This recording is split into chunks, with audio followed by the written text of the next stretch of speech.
ti, vou buscar-te.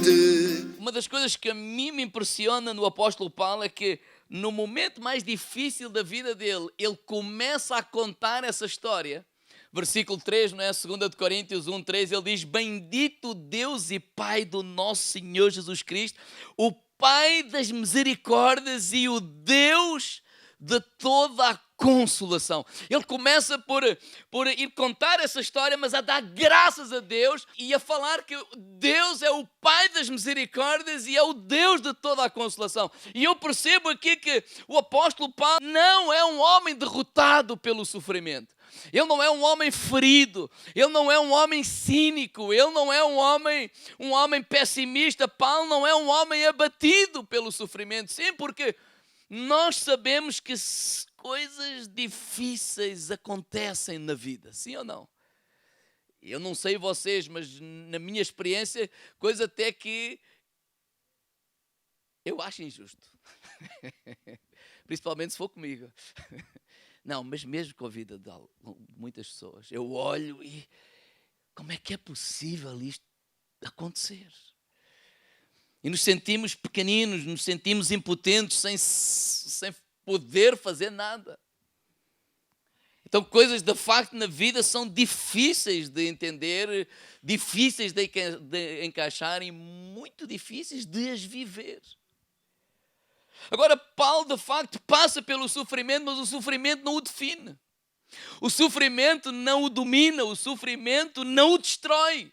A dor não o destrói, sim, tem o propósito de destruir, de aniquilar, mas percebo que o apóstolo Paulo, ao partilhar, ele partilha uma cicatriz, não uma ferida.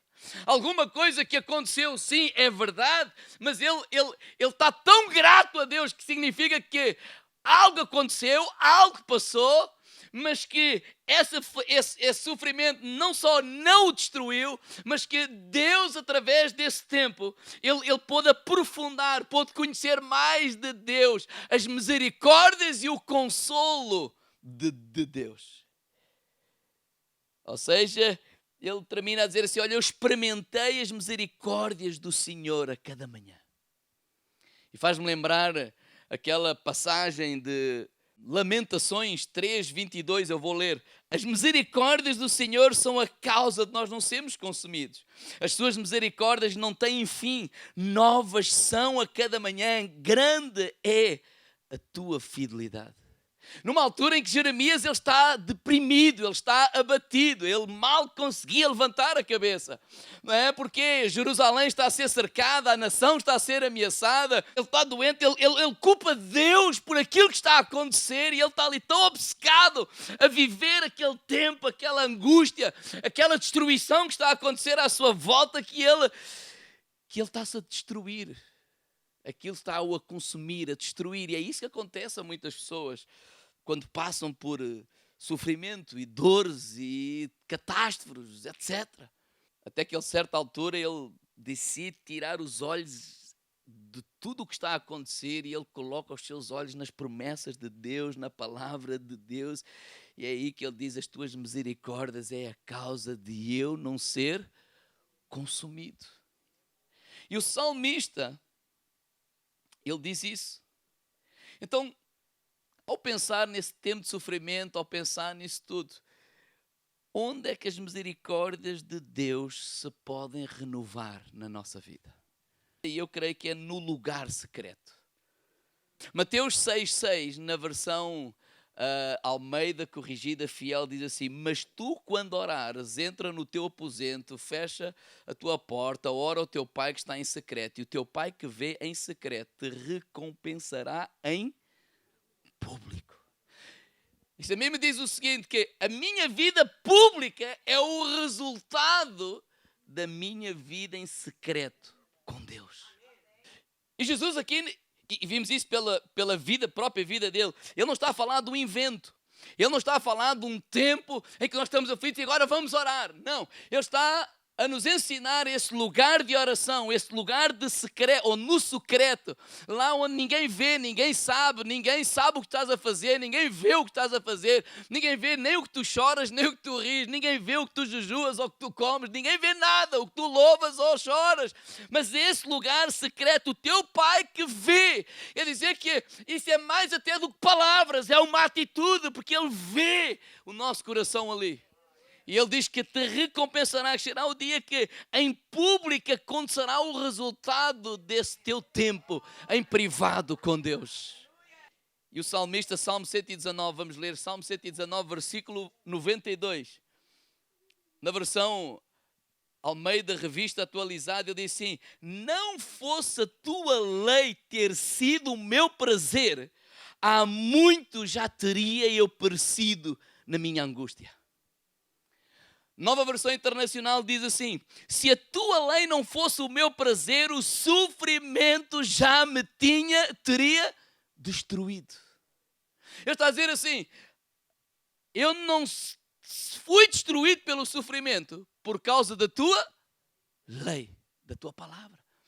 Na versão A Mensagem há algo interessante, diz assim: se a tua revelação não tivesse me agradado tanto, revelação, eu teria desistido na hora da dificuldade. O que ele está a dizer é que o fator que distingue, diferencia entre desistência ou ficar consumido pela dor, pelo sofrimento, é a lei de Deus. A palavra de Deus. Diz a tua revelação. E é aqui que eu quero partilhar o meu coração. Porque quando nós lemos isto, principalmente na nossa Bíblia em português, né, nós ficamos com uma ideia um pouco diferente daquilo que é no original. Porque há duas palavras que, quando a Bíblia foi escrita no Novo Testamento, no grego, há duas palavras que foram traduzidas para português, mas usamos sempre a mesma, que é a palavra, que é o logos ou rema. A palavra logos significa a palavra, e a palavra rema significa a palavra. Ou seja, logos ou rema, quando nós lemos na nossa Bíblia, nós interpretamos e bem, e aí significa que é a palavra, mas perdemos um pouco. E porquê? Por exemplo, João capítulo 1, versículo 1 diz que assim, no princípio era o verbo estava com Deus e o verbo era Deus. Esse verbo é a palavra, no princípio era a palavra estava com Deus e a palavra era Deus. Essa palavra, no grego está aí, é a palavra logos. Mateus 4:4, quando Jesus está a responder a Satanás, ele diz assim: nem só de pão viverá o homem, mas de toda a palavra que sair da boca de Deus. E essa palavra aí é a palavra rema. Na nossa linguagem é a palavra. Mas de facto são duas coisas completamente diferentes. Ele está a dizer assim: nós vivemos, nós nos alimentamos pela palavra rema de Deus. E isso vai fazer toda a diferença. Então, uma definição muito simples e que normalmente nós ouvimos é que logos significa a palavra escrita, né? Logos, a palavra escrita, e que rema significa a palavra dita, a palavra falada. E há um homem de Deus que eu ouvi, Bob Sorge, que ele diz assim, é uma definição dele: logos é uma rema que Deus deu a alguém. Ou seja, o que ele está a dizer é que quando os escritores da Bíblia receberam uma palavra de Deus, um rema, foi diretamente de Deus, veio dele para eles. Né? O apóstolo Paulo, eu recebi do Senhor. Essa palavra queimou no seu coração. Essa palavra fez luz, essa palavra mudou as suas vidas. Essa palavra mudou a sua maneira de pensar, mudou a sua maneira de agir, mudou a sua maneira de se comportar. Ela influenciou diretamente as suas vidas. Então é uma palavra rema. Agora, isso foi tão importante para eles que eles decidiram o quê? Escrever. E quando nos é entregue para nós, então é uma palavra logos. Porque nós recebemos dele aquilo que eles receberam do Senhor. E tu não podes receber uma palavra rema a não ser do Senhor. E é isso que eu quero partilhar de uma forma muito simples. Quão importante isso é para a nossa vida, principalmente nesses momentos de dor, de sofrimento, de complexidade, de a gente ficar perplexo com aquilo que está a acontecer à nossa volta. Então, quando nós recebemos de Deus, é rema. Quando nós damos aos outros, é logos. E vocês já experimentaram vocês já viveram isso de certeza. Por exemplo, nós estamos a meditar na palavra, logos, escrita, e lemos e oramos e estamos ali. E há um dia, uma hora qualquer, nada de sobrenatural, é sobrenatural sim, mas nada de espetacular, não houve pozinhos no céu, não houve estrelas, não houve trovões, nada. De repente há ali um versículo que parece que as letras, eu não sei se já viveram isso, mas certeza que sim, parece que as letras saem da Bíblia e entram no teu coração, sim ou não? E aquilo faz luz e a gente diz, como é que eu não li? Como é que eu nunca vi isto? Eu nunca li isto. Claro, já lemos mais de 200 vezes, mas naquele dia é como se fosse a primeira vez. Alguma coisa salta dali. É tão expressivo porque aquilo toca no nosso coração. Aquilo muda a nossa maneira de pensar. Aquilo muda até os nossos sentimentos. Às vezes sentimos tristes, abatidos e de repente, uau, nada mudou à nossa volta. O que está a mudar é aquela palavra que está a mudar o nosso coração. Começamos a pensar, se calhar nos determinamos a fazer algo, se calhar a partir dessa palavra tomamos decisões, fazemos uma série de coisas. Ou seja, aquilo é tão impactante para nós, tão tocante para nós que nós dizemos uau. E não sei se já aconteceu, mas certeza que sim, que quando vamos partilhar com alguém, estamos a falar, nós partilhamos isso e os nossos olhos começam a brilhar e nós até estamos tão, porque e há uma revelação e tal, e nós quando partilhamos com alguém ouve e olha para nós, quando a gente está assim empolgado, sim, diz, eu também quero e tal, e depois de tu partilhares, a pessoa diz assim, ok, fixe. Já aconteceu com alguém? A pessoa ouve, não, e tu ficas assim, sensível, não é espiritual, não tem nada a ver com ser espiritual ou não, muito simples. Aquilo que tu recebeste foi rema de Deus. E isso tocou a tua vida. Isso acontece nas pregações, quando eu estou a pregar, a dizer, foi bom, ok, fixe, pastor, para a próxima estamos cá. Mas outras vezes, e quando a gente partilha com alguém, a outra pessoa é logos. E isso faz toda a diferença. Nós temos que aprender a buscar a rema de Deus. Porque é ela que nos vai sustentar. Como é que nós fazemos isso? Ao meditarmos na palavra logos, não é? Nós nos posicionamos para receber essa palavra rema. Porque é essa palavra rema que nos mantém de pé. É essa palavra rema, quando vem ao nosso coração, que muda a nossa mentalidade, que transforma a nossa vida, que algo acontece, que a partir daí não importa o que os outros digam, não importa o que os outros pensam, não importa o que os outros acham, não é importante nada disso. O que é importante é aquilo que eu recebi. Isso é direção para a minha vida. Nós vivemos isso muitas vezes. Eu quando estava a pensar e a orar e acerca deste assunto, por exemplo, uma das experiências que veio ao meu coração foi, por exemplo, um dia estava a falar com o irmão de nascimento e a esposa e estávamos lá na conversa e eles estavam a partilhar no dia em que o filho partiu.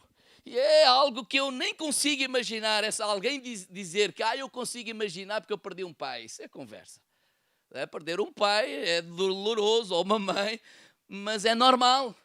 É o ciclo da vida. Ao contrário, não é. Então a gente nem consegue sequer imaginar. E é uma dor que é para a vida. E é assim. E ele estava-me a partilhar, né, que num dia, acho que foi aqui ou em casa, já não me lembro bem, em que ele estava a chorar e a orar e a louvar a Deus. É tudo ao mesmo tempo. Claro que ele ama a Deus. Mas quando Deus lhe fala que o teu filho está comigo, quando ele ouve essa voz, a partir daí, tudo muda. tudo muda, tudo muda. Eu posso dizer, nós sabemos que Ele está com o Senhor, não muda. Nós lermos isso, não muda. Mas quando ouvimos essa palavra do céu, tudo muda. E aí as pessoas podem pensar até insensível, ou podem dizer, seja o que for, porque não foi com eles não ouviram, eles não presenciaram, eles não viveram. Mas quem viveu sabe, veio de Deus. E a partir do dia, da hora, desse minuto que essa palavra veio de Deus, tudo muda na nossa vida.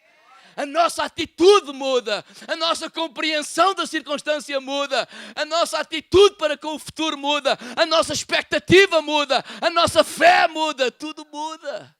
Porque há uma palavra de Deus que tinha endereço para a tua vida e para a minha. Essa é a experiência de Jó. Quando Jó perde, passa para a maior tragédia da vida dele. Tem 3 amigos, não é? Que falaram muito, mas não disseram nada, não é? Porque só disseram disparate. E nós vimos isso no final. Mas onde eu quero realçar é que no final, Jó 42, quando eu leio Jó 42, eu fico com esta nítida sensação que Jó, ele tem um encontro com Deus. E no versículo 5 ele diz assim: eu te conhecia de ouvir, mas agora os meus olhos te veem. E muitos versículos ele está ali a dizer assim: olha, eu falei de coisas que não entendia, eu disse coisas que não percebia, eu ouvia dizer os outros que era assim, que era assado, e ok, mas agora os meus olhos te veem. Tanta atitude de arrependimento naquela hora foi porque por causa da revelação. Quando a revelação de Deus vem, quando a rema de Deus veio até ele, houve uma atitude de arrependimento, houve uma atitude de consagração, houve uma atitude diferente. Ele diz: agora os meus olhos te veem. Agora eu falo de Deus, não o Deus do pastor Mário, não o Deus do A, do B e do C, é o meu Deus. Essa é a experiência que eu tive com Deus, e a partir de agora tudo muda. Essa é a experiência dele. Essa é a experiência do Paulo. Quando o Paulo vai contar uma experiência que são dolorosa, e ele diz: bendito Deus e Pai do nosso Senhor Jesus Cristo, o Pai das misericórdias e o Deus de toda a consolação. Ele está a falar que foi isso que eu aprendi com aquele sofrimento, com aquela dificuldade. Eu pude conhecer as profundezas das misericórdias de Deus na minha vida. Por isso esta é a palavra que Jesus disse: nem só de pão viverá o homem, mas de toda a palavra que sair da boca de Deus. Palavra rema. E alguém pode estar a pensar assim: então, pastor, será que se nós perguntarmos ao apóstolo Paulo, bem, então o teu tempo no secreto, o teu tempo de comunhão com Deus é uau, é fantástico, aquilo é on fire todos os dias? Bem, não sei. Se perguntarmos ao apóstolo Paulo, o teu tempo com Deus, aquilo é uau, também não sei. Mas se perguntarem a mim, eu vou dizer: não é assim. Não é assim. Esse tempo nós pensamos que é todos os dias on fire e tal, e a gente senta, e a revelação vem, e o rema vem. Eu não sei se é assim com os outros, mas se eu quiser ser sincero convosco, comigo não é. Às vezes é chato. Não se devia dizer, não é? Mas é. Às vezes é entediante. Ai, pastor, é entediante ler a Bíblia? Sim, às vezes fico com sono. Estou ali com uma despertina de tamanho não sei do quê. Abre a Bíblia, peço-me um comprimido. Pau! Aleluia! A palavra de Deus é chata? Não. Nós somos seres humanos. Só estou a dizer que eu sou igual a vocês. Quando nós lemos o Logos, nós nos posicionamos para poder receber a rema. Gálatas 6,8 diz assim: porque o que semeia na sua carne, da carne ceifará a corrupção, mas o que semeia no Espírito, do Espírito ceifará a vida eterna. Quanto mais tempo eu passo com a palavra Logos, quanto mais tempo eu gasto com a palavra Logos, maiores são as possibilidades de eu obter uma palavra rema. Quanto mais tempo eu passo com a palavra Logos, escrita, maior é a possibilidade de eu ter uma palavra rema. Então, qual é aqui o princípio? Qual é aqui o princípio? Se eu continuar a semear, um destes dias eu vou colher de novo. Se eu continuar a semear. O que é que eu aprendi com este versículo, não é? Mas o que semeia no Espírito se fará para a vida eterna. É que não importa o que eu sinto. Não importa aqueles dias que parece que está a ser meio tedioso, nem sempre é tão uau, nem sempre sinto, nem sempre parece que Deus está, às vezes parece que não está, às vezes parece que até está ausente. Mas aquilo que eu aprendi é que eu devo continuar a semear. Quem não semeia, não colhe. E eu vou continuar a semear, a continuar-me a colocar nessa posição.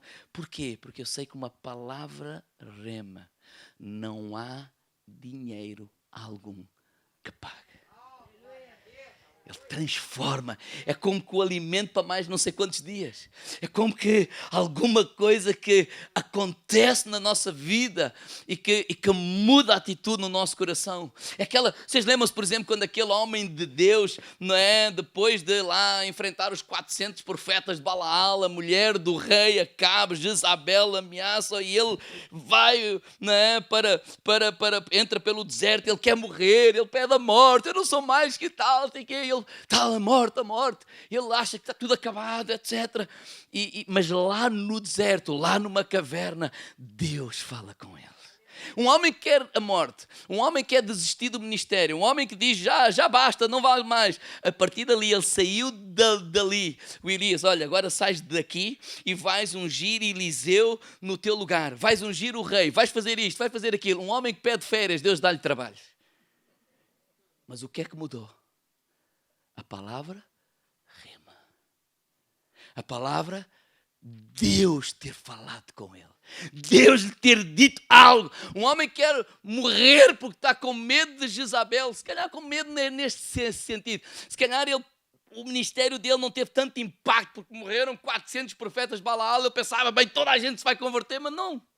A mulher do rei não se converteu, o rei não se converteu, uma série de gente, e se calhar ele ficou frustrado, e às vezes a frustração vem ao nosso coração, e a gente quer desistir, e a gente diz, não vale a pena, não estou aqui a fazer nada. Onde é que nós mudamos? Não é com a nossa força, não é? Eu tenho que ter fé, eu tenho que pensar positivo. Não, nada, esquece lá isso. É uma palavra rema de Deus, tem a capacidade de mudar a nossa vida. Não é a minha força.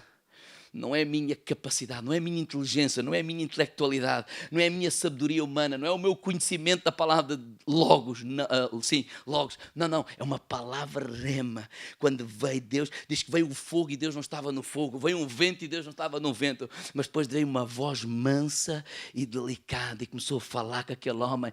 Elias, o que é que estás aqui a fazer? Como quem diz, por que é que tu largaste aquilo que eu te mandei fazer, uma série de coisas, e Deus lhe falou e aquilo mudou e ele saiu dali determinado. A Jezabel continuava viva, os outros continuavam sem se converter, os problemas continuaram os mesmos, mas quem saiu dali diferente foi aquele homem de Deus, aquele profeta, por causa de uma palavra rema. Então, quanto mais eu me posiciono, ler constantemente, continuamente a palavra logos, eu me coloco na posição de mais dia, menos dia, de receber a palavra rema. E é isso que faz toda a diferença na nossa vida. Foi Jó receber essa palavra rema. Este salmista, esta palavra que nós lemos, a tua revelação, se a tua revelação não me tivesse, não é agradado, se a tua revelação não tivesse vindo até mim, eu já tinha desistido, mas ela veio. Qual é a palavra mais importante na Bíblia? E eu creio que é ouvir. Porque quando nós entramos no lugar secreto, não estamos a falar só de falar. Nós estamos a falar ali com um rol, não é? Senhor, eu quero isto, Senhor, eu posso todas as coisas. E a gente confessa, e a gente declara, e a gente louva, e a gente fica cansados. É como que eu vou ter com alguém que eu creio que tem mais sabedoria que eu, tem mais experiência que eu, já passou pela vida, sei que eu estou todo aflito e tal, e eu quero pedir conselho àquela pessoa. E eu vou, e eu falo, e depois digo, já me sinto melhor, obrigado. Ele nem abriu a boca. Às vezes nós fazemos isso com Deus. Porque Ele é que é o Senhor. Ele é que é o Criador dos céus e da terra. Oração não é só eu falar, não é eu descarregar e deitar cá para fora, vomitar as minhas angústias. Faz parte disso. para que eu possa chegar àquele lugar de me acalmar, acalmar todas as vozes que estão à minha volta, acalmar as vozes que me aconselham, porque a verdade é esta: eu posso dar um bom conselho, o pastor João, o pastor Paulo, Joaquim, o Manel, todos nós podemos dar um bom conselho, até bíblico, mas pode não ser a vontade de Deus para a tua vida. Mas é bíblico, não é errado, é certo. Mas aquilo que quem sabe qual é a direção correta para a tua vida é Deus. E nós somos responsáveis por ir buscar. Nós somos a criar, há uma série de gente a criar uma geração de depender do profeta do A, do B e do C. Não.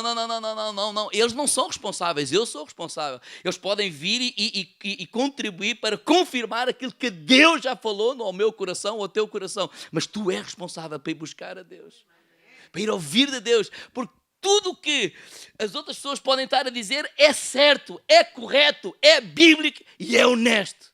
Mas a questão não é essa. A questão é: esse é o caminho que Deus quer que eu trilhe? Então ouvir torna-se importante. Então vamos lá abrir então Lucas capítulo 18. Alguns podem não concordar comigo, não tem problema. Pastor, para mim a palavra mais importante é fé. Ok. Romanos 10:17 diz: a fé vem pelo ouvir. E o ouvir Não, eu acho que é amar a Deus. Deuteronômio diz assim: ouve, ó Israel. O que é que ele faz? Amarás ao Senhor teu Deus todo o teu coração, todo o teu entendimento. Ou seja, ouvir torna-se muito importante. E olha o que diz aqui Lucas 8:18. Vede pois como ouvis. Na versão o livro diz assim: tomem cuidado como ouvem. Aquilo que nós ouvimos é importante, porque vai determinar a nossa vida. O que determinou aquele profeta Elias desistir ou não desistir foi o que ele ouviu. E ele ouviu direção de Deus e ele saiu dali determinado a obedecer a Deus. Então tomem cuidado como ouvem. Porque se a palavra rema vem ao nosso coração, nós vamos crer nela. Nós vamos orá-la, nós vamos declará-la, nós vamos confessá-la, nós vamos abraçá-la, nós vamos agarrá-la, nós vamos vivê-la. Porque é a direção de Deus para a nossa vida. Mas diz mais: olha, qualquer que tiver, lhe será dado. E qualquer que não tiver, até o que parece ter, lhe será. Qual é o princípio? Nós temos que ser uns bons administradores das palavras remas que Deus já nos deu no passado. Porque se há 3 anos atrás Deus deu uma palavra rema, eu hoje não ligo nenhuma, não a oro, nem me lembro dela, não a declaro, não penso nela, estou a viver noutra direção completamente oposta. A pergunta é: por que carga de água, e desculpem esta expressão, é que Deus vai te dar uma próxima rema? Para quê? Para tu a desprezares? Então não basta desejar. Nós temos que administrar bem aquilo que Deus nos dá.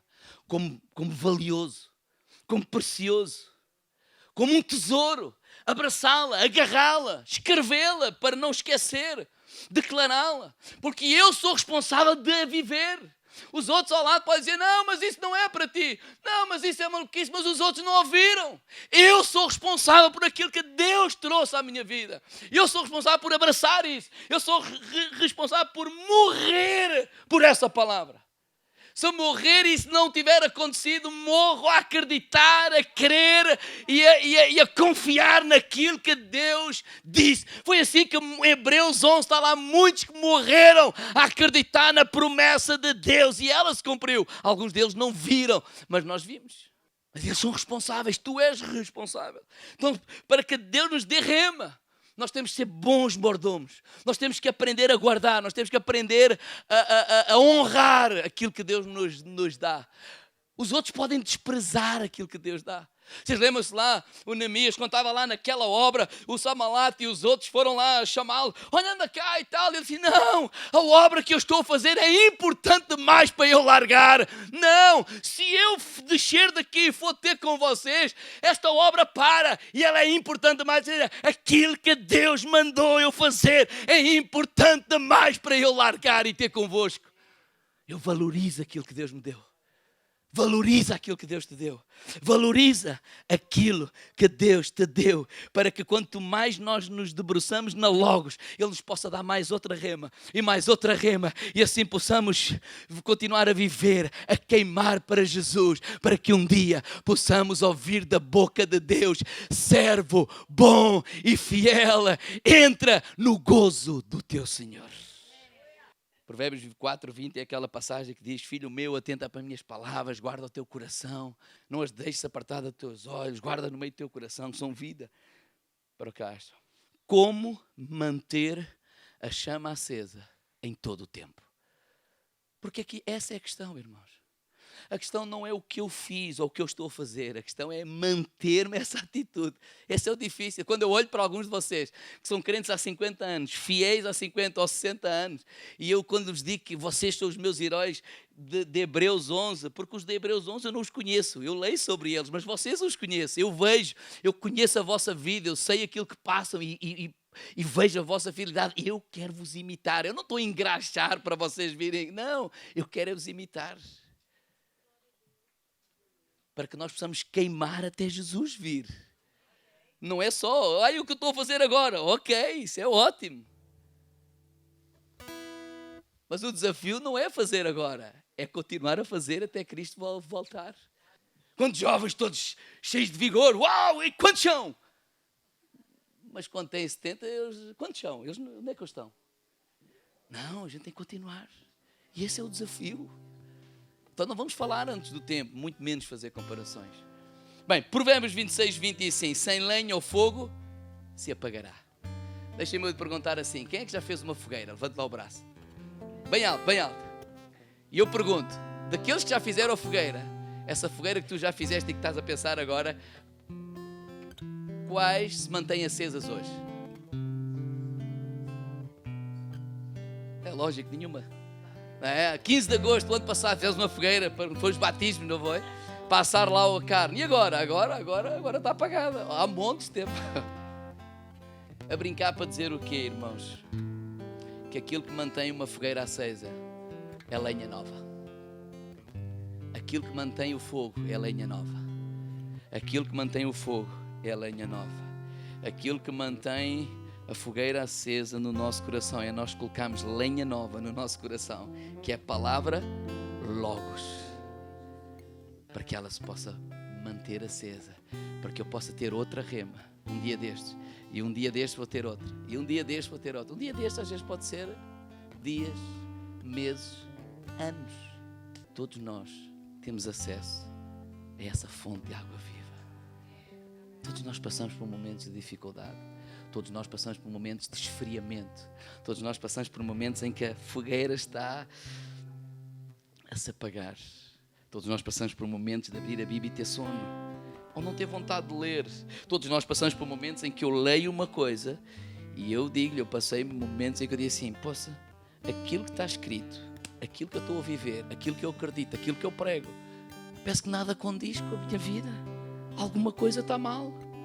Claro, os profetas das guerras, tu é que estás mal, tu pecaste, tu fizeste, tu aconteceu, fizeram com Jonas, com Jó, perdão. Como é que nós nos seguramos, tendo um monte de gente a nos condenar, ter a evidência das circunstâncias, porque quando a coisa está mal, é evidente que tu estás mal, Jó, estás doente, perdeste os filhos, tens a mania que és melhor que os outros ou quê? Ele não era melhor, ele só disse: mas eu não pequei. Eu só disse: mas eu pequei, digam-me aonde. Eu não vou dizer pequei quando eu não tenho a noção que pequei. Como é que nós vamos deixar de ouvir essas vozes que continuam a gritar? Deixar de ouvir as nossas emoções que gritam.